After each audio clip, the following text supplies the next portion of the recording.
My name is Darlene, and I have something to say about the voting in the 2024 election between Kamala Harris and Donald Trump. Now, I watched Barack Obama on MSNBC the other day where he was talking to black men about voting, about them getting out and vote, and he was giving them the difference between Kamala Harris and Trump. And one of the biggest topics is that black men feel unappreciated, they don't feel seen, and they feel like left out in this society. And I want to comment on that. First of all, it's not women's fault or society's fault that black men aren't achieving what they want to do in life. I feel that black men, number one, it starts at home with your parents. Period. It starts at home with your parents and how you are raised. And society has stigmatized black men, thinking that black women are better than them, or we're succeeding faster than they are, etc., etc., etc. When I was younger, I looked up to my father. My father was in my life, and I saw the things that he did and the way that he handled his business and everything else, and I took after my father. My father worked 2 jobs. He had a job, his first job, he had been at his job for like 25, 30 years. And then his second job, he took up plumbing. He taught himself how to do plumbing work, and he did plumbing work on the side. And even when he retired, he did plumbing work. My father, because my mother and my father, they divorced when I was younger. My father owned his own home. My father paid all of his bills at the beginning of the month. His mortgage, light, gas, insurance, all of his bills he paid at the beginning of the month. Then he brought food. Then he brought clothing for me, my brothers and sisters. Then he put money in the bank. Then the money that he had left over, he did entertainment. So he took us to the movies. We went to the zoo. We went to amusement parks. We traveled and visited relatives a lot. So I looked at my father and how my father did things and handled things, and my father was the definition of a man. And I took after that even when I got older. When I was 18 years old, my father told me, he said, "Darlene, I'm going to tell you something. Do not ask a man for money." And I was like, I never asked a man for money. What are you talking about? He said, do not ask. He said, I'm just telling you, do not ask a man for money. If you need anything, you come to me first. And if I don't have it, go to your brothers and your sisters, because my sister was a doctor. I had my family is successful. So he told me to go to them first, but do not ask a man for money. And then he looked at me and he said, do you want to know why? And I was like, why? And he said, because when you do, a man will feel that he owns you, that he can control you, because you're asking him for money, of course, of which you don't have. So he feels like a sense that, in a way, you kind of owe him, that he kind of owns you. It's something like P. Diddy. and what P. Diddy was doing to some of these women and everything else. He was giving them money and everything else, and buying them Gucci and all that stuff. And because of that, those women, they did whatever he wanted them to do. So my father told me, do not depend on a man for money. Get it yourself or go to your family first. And I took that to heart, and I have always done that my whole life. So back when I was growing up, men were men. Women didn't disrespect men or talk to men like women do now. Men had their own jobs. They had their own money. They had respect for themselves, and the men were the dominant ones. I'll put it like that. Men were the dominant ones. Nowadays, that's not the case. And it's a reason for it, and especially in the black community. Because I would say in the 90s, it started to change with black men. Number one, drugs came and flooded the black neighborhoods. That crack cocaine, alcohol, but the crack cocaine really did it. Because I knew black men who had college degrees, good jobs, that for some reason they wanted to experiment and try that cocaine crap, and they got addicted to it. And some people, when you get addicted to it, eventually you will lose everything. Your house, your job, money, you will lose everything. And everyone can't get off of it. Like some people, I've known some guys that got off of it on their own. Some men can't. And I saw the decline in black men. Number one, I used to own real estate. I used to own 10 houses in the city of Cleveland. The first 6 years, beautiful, had no problem. All of my tenants were good jobs. They paid their rent on time. I had no problem. But then after that 6 years, my tenants were beginning to buy their own homes. So they moved out because they were buying their own houses. I was like, great, good for you, you know. So then the next set of tenants that started to look for property to rent, they were different. They were younger. They didn't have stability in their jobs. They had a bunch of kids. So it took me longer to rent because of that, because I looked at their applications and everything else. I looked at who was getting in my house. And I looked at the neighborhoods, because the neighborhoods, when I was buying houses, the neighborhoods was beautiful. Everyone, they were homeowners. Everyone kept their houses up. It was beautiful. But then it started to change in the 90s. And when men started to get on that crack, women too, but I'm talking about men now. When men start to get on that crack cocaine and everything else, everything changed as far as that black man. And so that's one of the problems why that we have a problem with black men.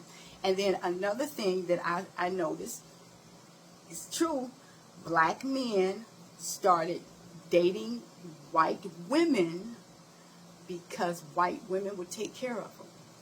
White women, they didn't have to work. They can sit and play video games all day long, live with that white woman, and she'll go to work and everything else and take care of them. It was even brought out on in the news media where white women were saying they'll take care of a black man. They didn't care. They would take care of a black man. And so black women, some did start to do the same thing, because I shortly dated a guy, and he lied to me, and he was bragging on himself about how he owned his own house in Berea, and he dressed real nice. He was a nice looking guy, dressed real nice and everything else. Anyway, long story short, come to find out, he was living with a girl, and she worked in insurance, and she was like a high ranking in the insurance industry. That was her house that she owned, because he took me over there and everything, showed me around the whole house. that was her house, not his. And she was buying him the nice clothes that he wore. He didn't work. He worked at a mortgage company that I worked at. He only worked there a few months. He didn't do anything. He got fired. So anyway, and plus I was a realtor, so I can go and search and look at the deed and see who owns the house. I mean, that was kind of stupid anyway. But men started living off of black women, and black women started taking care of black men, because black women was doing it just like white women was. That was the wrong thing to do. And black men, they just had that attitude to where they weren't going to go out, get a job, go to school, get a skill or anything to better themselves. And I believe it all starts with your parents at home, period.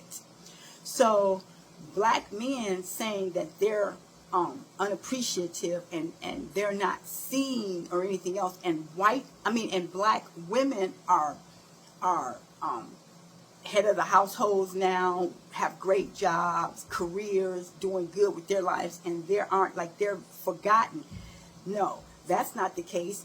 You have to go out and do your own and get your own life together, just like black women did. You can't blame black women for that. You can't blame no one for your shortcomings. You know that's on you, and it's the way that you are raised also. So black men who are liking Trump because of the way Trump talks, or they feel Trump is manly or whatever, Trump's not going to do anything for you. When Trump gets in office, you need to read the 2025 project, because when Trump get in the office, he's going to cut student loans. He's going to cut off all of these opportunities for anyone to get ahead in life. So Trump is not going to help black men. Kamala would. She would help,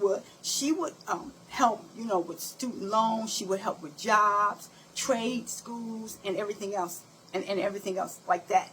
But I'm just saying what Obama has said, that black men, some, not all, black men are feeling left out, and they're getting into this society about no one is paying attention to them, or everyone's leaving them out. That's not true.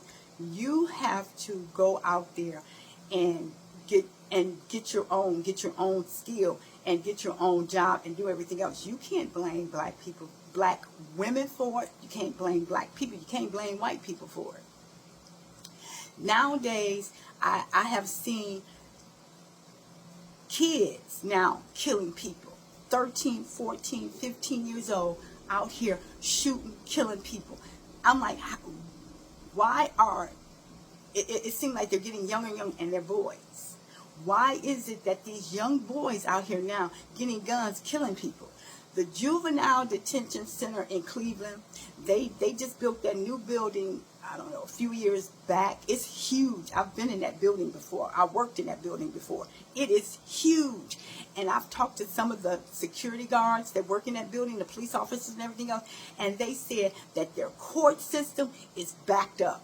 Like a year is backed up. They said that the juvenile detention center, I forgot how many cells that they have, 500 and something. They said they all booked.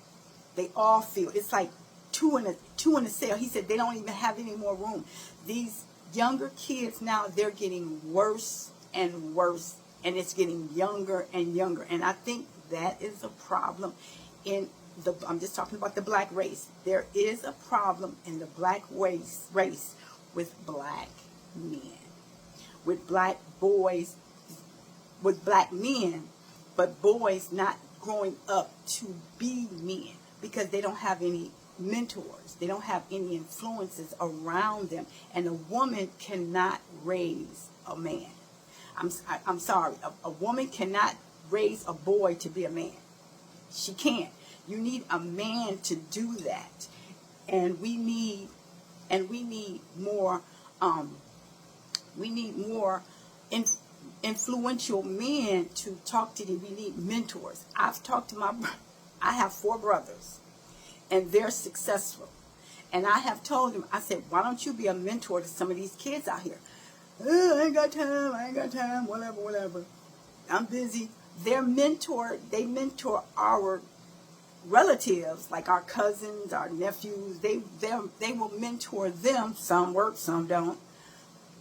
But society as a whole, and especially in the black race, we need more black men to mentor these black young boys, because men are the dominant ones. And I don't care how successful I am, I will never talk down to a man or make a man feel unworthy or less than me, because if I made more money than him, I never made a man feel that way, because the man is the dominant one in that family.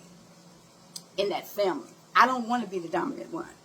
That man is supposed to be the dominant one in that family. We can talk about different things, make decisions together or whatever. I'm not saying he telling me what to do and or anything like that. But it takes two to make decisions or do anything or whatever. And I have respect for men. But anyway, I'm not going to get all off on a tangent or whatever. But I wanted to say what Obama is saying to black men. Some of it is true. It's not all black men, but it is true of black men.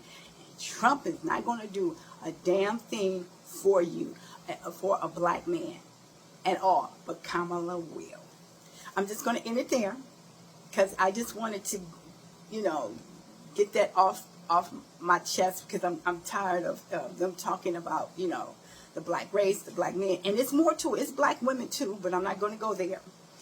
But black men, some, not all, do need mentorship and do need help in a lot of different ways and a lot of different things.